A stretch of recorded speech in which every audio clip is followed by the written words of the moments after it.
Today, breaking news, folks. Science is awesome. More on that. Here's a word from our science reporter, Science. Science?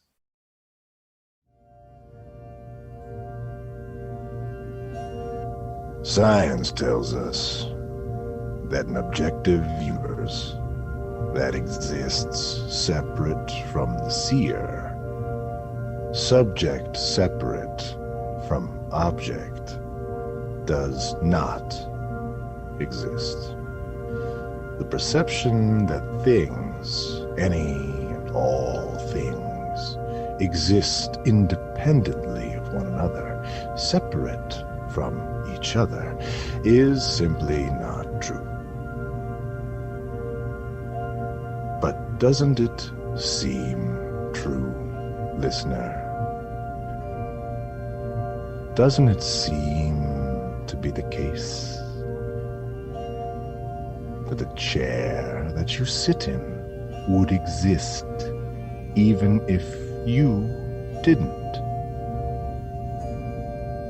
The nature of our situation, as it is explained to us by those on the very forefront of scientific thought, is such that the very act of observing produces a change in the system.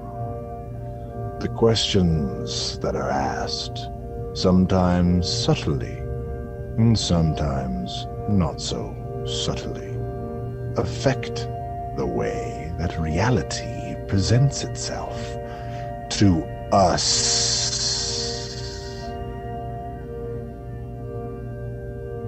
Why then is it that our brain, our gut, and every primordial instinct that arises within us screams to us that the opposite is true? What can we glean from the current predicament in which our understanding of the very reality in which we exist can, at best, be described as tenuous? The only conclusion that we can make, dear listener, if we are rational, honest, and have any reverence for truth, the only conclusion is that we must not trust ourselves. We must not believe the things we think. We must not trust ourselves. We can all agree that the view from the top of the mountain is clear, unimpeded, true. But whom among us has made it to the summit? I have not. Have you? No.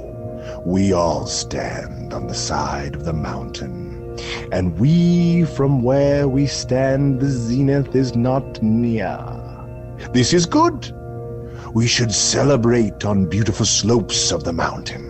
We should sing. We should dance. We should celebrate. But we should not trust ourselves. We should not believe that what we think we see is in fact what is. Have our eyes not failed us in the past? Have we not seen bats fly out of shovels? Have our ears not failed us in the past? Have we not heard laughter when no one was laughing? Have our taste buds not failed us in the past? Have we not drank poison, believing it was nectar? Have the nerve endings in the tips of our fingers not failed us in the past? Do we not reach out for precious stones and become nothing but sand in our palms? And so, listener, which of our senses can be trusted? Which of our thoughts can be believed? Which story that we tell ourselves can be regarded as truth? It's important to remember that. And now the news weather guy, I think.